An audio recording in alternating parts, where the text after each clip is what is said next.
अंदर दाखिल हो जाओगे। एक बार प्रेमी भाई बहनों ये दिव्य दृष्टि खुल जाए, फिर क्या भूत, क्या भविष्य और क्या वर्तमान, कोई भेद गुप्त नहीं रहेगा। लाखों वर्ष पहले क्या हुआ, भविष्य में क्या होने वाला, अरे हमारे पुरखे पूर्वज कहाँ चले गए मरने के बाद, ये हमारे नात रिश्तेदार कहाँ चले गए, ये सब आपको बैठे बैठाए दिखाई पड़ेगा। तो ये है ध्यान करने का तरीका। और तीसरा है भजन। भजन कहते हैं उस शब्द को सुनना, उस नाम को सुनना, उस आवाज को सुनना जो मालिक के घर से आवाज आ रही है। कैसे आप लोग भजन करोगे, जरा अच्छी तरह से समझिएगा। ये दोनों उंगली कानों में डाल करके ये कानों को बंद कर लेना। कान इसीलिए बंद किए जाते हैं ताकि बाहर की कोई आवाज सुनाई न पड़े। अपनी सुविधा से बैठिएगा, कुर्सी पर चाहे कुर्सी पर बैठ जाओ, सोफे पर चाहे सोफे पर बैठ जाओ, या कोई तकिया इस तरह से रख लेना, दोनों कोहनियां रख करके दोनों उंगली कानों में डाल करके ये कानों को बंद कर देना। अब बहुत सी हमारी माताएं बहनें हैं, बूढ़े बुजुर्ग हैं, आपके घुटनों में दर्द होता, रीढ़ की हड्डी में दर्द होता, आप बैठ करके भजन नहीं कर पाते हो, तो आप लेट करके भजन करिएगा। ऐसे सीधे लेट जाना और लेटे लेटे आंख और कान को बंद कर देना। लेकिन इतना ध्यान रखना कि कहीं लेटे लेटे हम सो ना जाए, इसलिए चेत करके बैठिएगा। यही कहा गया कि आंख कान मुख बंद कराओ, अनहद झिंगा शब्द सुनाओ। यानी पहले अपनी आंख को बंद करो, अपने मुख को बंद करो, ये दोनों उंगली कानों में डाल करके ये कानों को बंद कर लो और ऊंचे से ऊंचा ध्यान दे करके उस आवाज को सुनने की कोशिश करो।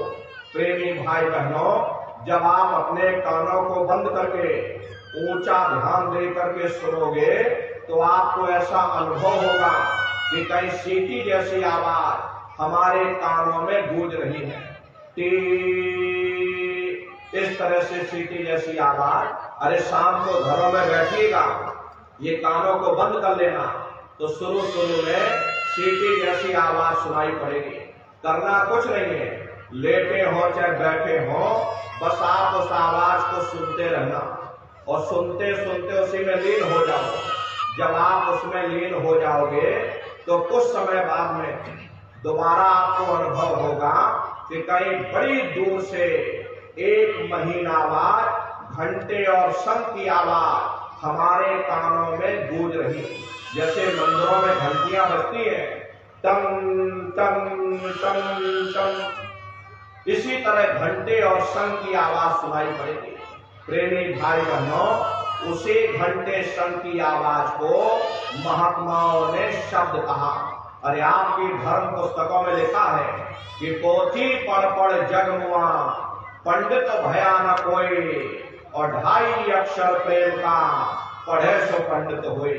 दुनिया वाले कहते हैं कि 2.5 अक्षर का मतलब प्रेम है। प्रेम नहीं है, प्रेम में तो मात्रा लगी हुई। यहाँ पर जिस 2.5 अक्षर का वर्णन उन महात्माओं ने किया वो है शब्द, शा आदा बा और दा। उसी शब्द को महात्माओं ने नाम कहा। कलयुग केवल नाम आधारा, और सुमेर सुमेर नर उतर ही पारा। कलयुग में केवल नाम का आधार है, वो नाम तुम्हारे अंदर दिन और रात झुनकारे दे रहा। तो उसी घंटे शंख की आवाज को महात्माओं ने शब्द या नाम कहा। उसी को मुसलमान फकीरों ने कलमा कहा। उसी को ईसा मसीह साहब ने वर्ड या नागस कहकर याद किया। उसी को गुरु नानक साहब ने अनहद वाणी कहकर के याद किया। चीन में जो महात्मा हुए उन्होंने इसको ताओ कहकर के याद किया, और हिंदू महात्माओं ने इसे देववाणी, आकाशवाणी कहकर के याद किया।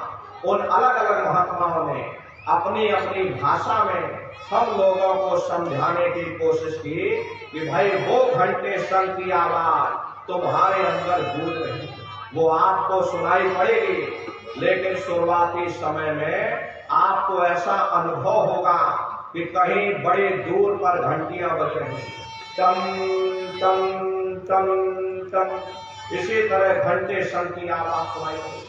प्रेमी भाई बहनों, वो आवाज आपको सुनाई पड़ेगी और जब आवाज आपको सुनाई पड़ने लग जाए तब आप सीटी की आवाज को छोड़ देना और घंटे शंख की आवाज को पकड़ लेना, उसको आप सुनने लग जाना।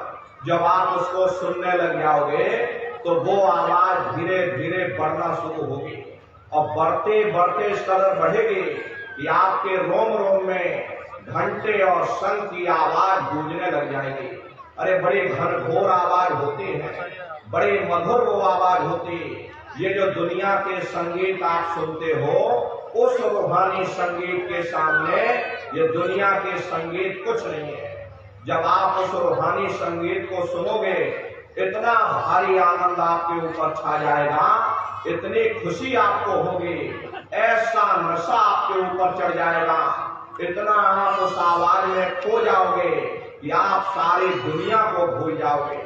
हरे प्रेमी भाई बहनों, शंकर भगवान को वही नशा चढ़ा।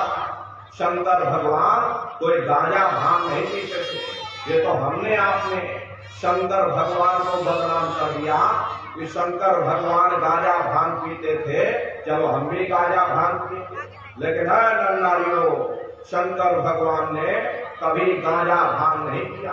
शंकर भगवान जिस नशे में लीन रहते थे वो नाम का नशा था, वो ध्यान का नशा था, वो भक्ति का नशा था।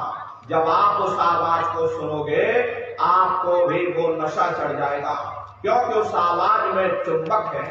जब आप उस आवाज को सुनोगे तो वो आवाज आपको अपनी ओर खींचेगी और जब खिंचाव होगा तो जीवात्मा का फैला हुआ प्रकाश 9 द्वारों से सिमटने लगेगा। अब ये 9 द्वार कौन कौन से हैं? देखो प्रेमी भाई बहनों, अच्छी तरह समझिएगा, ये बहुत बड़ा विज्ञान है। दुनिया का विज्ञान जब समाप्त हो जाएगा तो ये विज्ञान प्रारंभ होगा। तो 9 दरवाजे कौन कौन से हैं? 2 आंख, 2 कान, 2 नाक के श्राप, 1 मुंह और 2 मलमूत्र का रास्ता, ये शरीर के 9 दरवाजे हैं। सबसे पहला दरवाजा गुदा चक्र आता है। गुदा चक्र में गणेश जी वास करते हैं। गणेश जी वहां के मालिक हैं। ये 4 दल का कवल है। यहाँ पर पृथ्वी तत्व पाया जाता, उसके ऊपर इंद्रिय चक्र आता। इंद्रिय चक्र में ब्रह्मा जी वास करते हैं। ये 6 दल का कवल है। यहाँ पर जल तत्व पाया जाता, उसके ऊपर ये नाभि चक्र आता। नाभि चक्र में विष्णु जी वास करते हैं। ये 8 दल का कवल है। यहाँ पर अग्नि तत्व पाया जाता, उसके ऊपर ये हृदय चक्र आता। हृदय चक्र में शिव जी वास करते हैं। ये 12 दल का कवल है। यहाँ पर वायु तत्व पाया जाता। वास तो ऊपरी मंडलों में करते हैं, लेकिन उनका प्रकाश, उनकी किरणें इन चक्रों पर पड़ती हैं। उसी के ऊपर एक कंठ चक्र आता है। यहाँ पर आद्या महाशक्ति की किरणें पड़ती। ये 16 दल का कवल है। और आप सबसे ऊपर, तुम्हारी जीवात्मा सबसे ऊपर दोनों आंखों के मध्य भाग में बैठी है, जहां पर देवियां बिंदी लगाती हैं और पुरुष जहां टीका लगाते हैं। ये बिंदी और टीका यहाँ पर इसीलिए लगाया जाता क्योंकि यहाँ जीवात्मा बैठी है, उसका श्रृंगार किया जाता। ये 10वां द्वार है जहाँ पर जीवात्मा बैठी हुई। इसी 10वां का शरीर चलता, आपके हाथ आपके पैर चलते हैं। जब आप भजन करोगे और घंटे शंख की आवाज को सुनोगे तो उस आवाज में चुंबक है, वो आवाज आपको अपनी ओर खींचेगी और जब खिंचाव होगा तो जीवात्मा का फैला हुआ प्रकाश 9 दरवाजों से सिमट करके यही 10वें दरवाजे पर इकट्ठा हो जाएगा। और जैसे यहाँ पर इकट्ठा हुआ तुरंत शब्द जीवात्मा को खींच करके इस शरीर से बाहर कर देगी।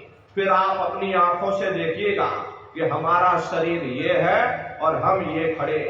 आप अपने शरीर से अलग हो जाओगे। जैसे चिड़िया होती है, चिड़िया घोंसले से निकल करके आसमानों की उड़ान भरती है, शाम को फिर अपने घोंसले में आ जाती है।